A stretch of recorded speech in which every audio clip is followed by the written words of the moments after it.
isn't it? As you can see by the title, we are talking about all the new releases that I'm very, very excited about 2025, which seems like a fake year. It doesn't feel real, you know? I also am very happy about the excuse that I have to wear all my wintry sweaters and my necklaces and my weird earrings. I'm decked out. I've already watched a bunch of videos to try and get inspiration for many of the books that maybe I did not know about. I don't know, it feels like everybody is excited about the same books, which is, you know, again, exciting because those are popular books. It's obvious. But they do not interest me in the slightest. So I compiled my list, which is going to be a little bit weird, a little bit queer, and a little bit all over the place. I'm going to trust Goodreads with this, so take that with a little bit of like a pinch of salt. Let's start with the one that I completely forgot about because it's not on Goodreads yet. It's going to be the 4th book in the Rowan Blood series by Kellen Graves. This is an indie fantasy book, and it's basically, I always say that it's like the Cruel Prince if it was very, very queer, and also the protagonist is kind of different. I love this series. The first book was very good. The second book, a little bit weird. The third book, oh my god, I think about that book all the time. It's about our protagonist, Saffron. He is the human part of the changeling, you know, exchange. With a changeling, a fae kidnaps your human child and brings it to the fae world and leaves a fae child. So Saffron is the human that got kidnapped, and he really, really wants to stay in the fae world, and he has to have a scholarship for that, and nobody wants to give him a scholarship, so he kind of extorts a scholarship from what he believes is just another rich fae, but it's the prince of the faes. And then there's a curse, and it's very, very violent for some reason. It's very sad in some parts, but I love it. And the 4th book comes out, I think, in February. I am so excited. This is one of the popular books that everybody's talking about. Deep End by Elie Hazelwood. And let me tell you, Miss Hazelwood, not only she is Italian, just like me, not only she was, well, she is still a girl in STEM, just like me, but she is talking about in this book about a diver and a professional swimmer. And I, in my spare time that I don't have, am a professional swimmer. Like, I mean, is she talking about me? Is she talking about my life? Possibly. Would I want a very cute romance with a diver? Yes. Do I already have a boyfriend who's not a diver at all? He's a philosopher? Yes. It is called A Competitive Diver and an Ace Swimmer Jump into Forbidden Waters in this steamy college romance from the New York Times bestseller. So it's college romance, and it's about a diver and a swimmer, and I cannot wait. Oh, it comes out the 4th of February, so not too long. I had to have my course of Dark Academia. I had a video in which I only read Dark Academia for a week.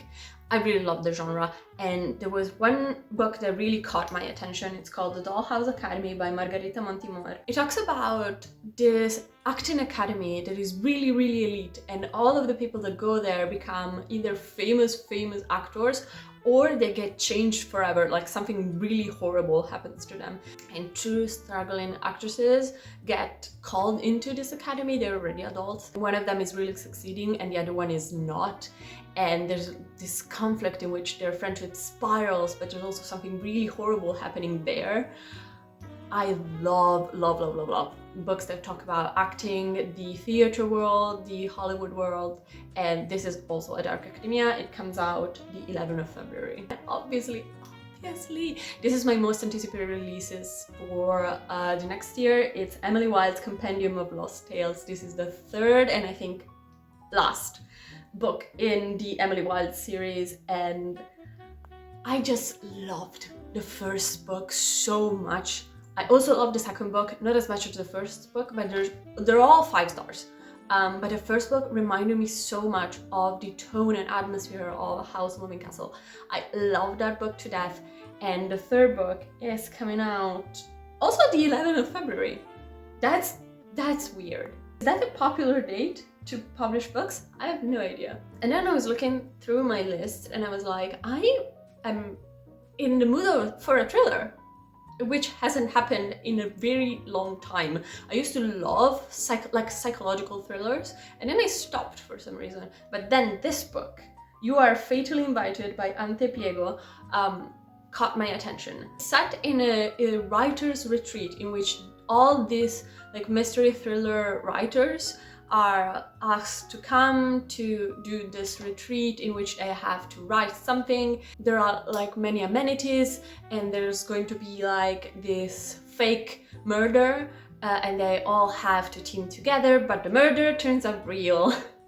So somebody actually dies, and it was not planned, of course, and somebody is of course killing these people, and they all are very cunning because they are mystery thriller writers. I don't know, it sounds so cool, and everybody who had an early copy gave it 5 stars. They are very enamored with this book.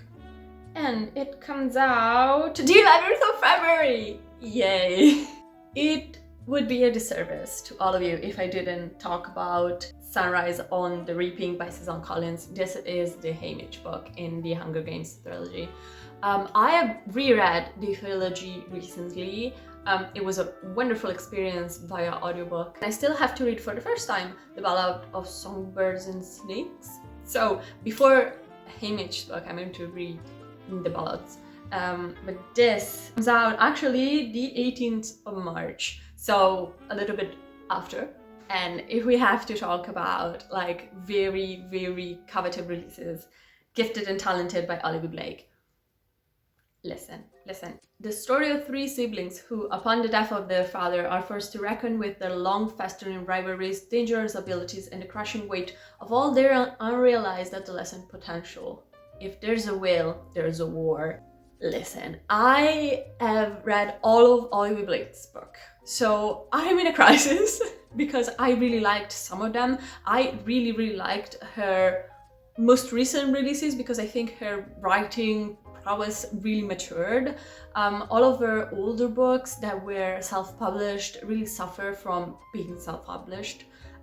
So this is kind of like One for My Enemy, but different, of course. It's going to be written in a more mature and complex writing style. I really like her books, and I cannot wait. This also got a very high review from all of the people that got an early copy. I want that book. I want that book now. And for another fill of Dark Academia, I put on my list Boys with Sharp Teeth by Jenny Howell.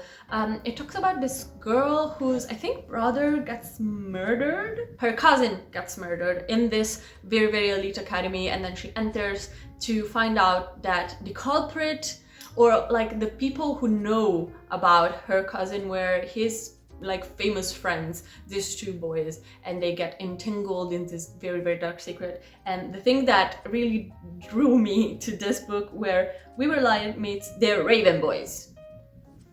The Raven Boys! One of my favorite series of all time. Another book that everybody's talking about, for good reasons. Great Big Beautiful Life by Emily Henry. I devour every Emily Henry book. I have not read her backlog, like her back catalog, and I know that she used to write kind of like sci-fi and magical realism, which are one of my favorite genres of all time. I love sci-fi to death, and this is not going to be one of them. 2 writers compete for the chance to tell the larger-than-life story of a woman with more than a couple of plot twists up her sleeve in this dazzling and sweeping new novel by Emily Henry. And the protagonist is called Alice. Just like me. Oh, I haven't told you the publishing date. This comes out the 22nd of April. I'm going to put all of the dates under the books. The last few books are very weird in comparison. I put Immaculate Conception by Ling Huang. And again, kind of like the first Dark Academia book that I talk about, The Dollhouse Academy. It talks about these 2 girls that meet at art school. One of them is like the genius of a generation, and the other one is struggling behind. And it talks about them while in the academy and then a little bit after, in which one of them is married to this billionaire. This billionaire is funding an unconventional technology purported to heighten empathy, which could allow someone else to inhabit the genius friend's mind and absorb the trauma from her brain. And so they start to kind of merge together in their mind world. It talks about art, and it's kind of like a little bit sci-fi, and it feels it feels so cool. I love books that like kind of push the boundaries of genres. It comes out the 13th of May. And what world would we live in if I didn't talk about The Incandescent by Emily Tesh? I loved Silver in the Wood by Emily Tesh, one of my favorite like niche fantasy books of all time. She writes in such a vivid, naturalistic sense, like she describes nature in such a beautiful way. This is a sapphic dark academia fantasy. So I mean, the first sentence is, look at you eating magic like you're one of us. I mean, it comes out also the 13th of May. So I mean, the 11th of February and the 13th of May are very big dates for the publishing industry apparently. The next one is not exactly a book, it's a graphic novel about a book. It's a graphic novel for The Raven Boys by Maggie Stiefvater, Stephanie Williams and Sos Millage. It comes out the 5th of August and it talks about the Raven Boys, but in color form. And the pages that the author published on her Instagram are breathtaking. Am I ready to relieve the pain and suffering that I suffered from reading the Raven Boys? No. Is it one of my favorite series of all time? Yes. Yes. Let me tell you the level of pain and misfortune that befell on me when I tell you that my favorite character is Noah. No spoilers. This is all I'm going to tell you. And the last two books. They don't have a cover yet, but oh my god. The first one is Catabasis by R.F. Kuang. I put this here because the synopsis is like very brief synopsis. Story of a hero's descent to the underworld and two academic rivals from Cambridge must travel to hell to rescue the soul of their advisor. Now, does it feel exactly kind of like Ninthaus? Yes, a little bit different, but yes. Have I read any of R.F. Kuang's book? No. I have The Poppy War kind of right there. I have beef with R.F. Kuang, specifically with R.F. Kuang Presence Online, but that's okay. Yellowface, I started. I don't know if it's a book for me. I think it was a little bit too on the nose and a little bit kind of like the author speaking through her characters instead of crafting actual characters, but that's okay. I really want to read Babel because I am a translator. I am an academic scientific translator, so I translate scientific articles and also stuff for my university. I think it would be a wonderful experience to read that translated into Italian from a translator's perspective. Catabasis though, since I really liked Ninthaus, the premise is kind of the same, and I really want to read another author's take on this kind of situation. And it comes out, do we know when it comes out? Yeah, the 28th of August. Last book is, I have no idea when it's going to come out.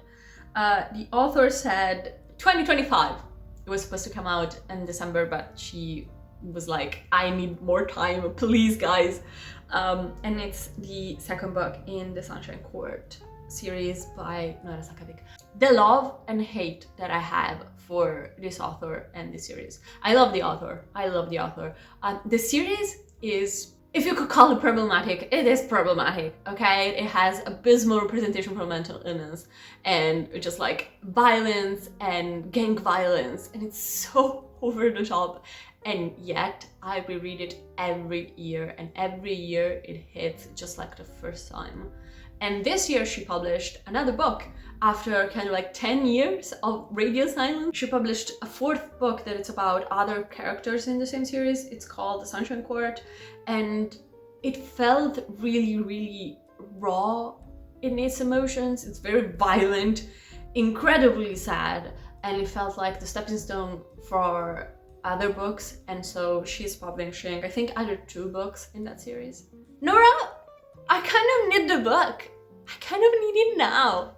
I kind of need it yesterday. These were all the books that I am very excited about for next year. Next year is going to be a very strange year, very strange books, but my taste is veering off maybe traditional romance, which I used to love, and now I'm kind of like, yeah, I've read it all, and into like weird fiction, sci-fi fantasy and dark academia. I really noticed that I don't read like YA anymore because it feels so distant from my tastes, and feels like modern YA is thinking, oh, I must dumb it down for the audience. So this is the end of the video. I hope you got inspired, and if you want to follow me on my socials, I have them down below if you want to connect with me, and I'll see you in the next one. Goodbye! Mwah!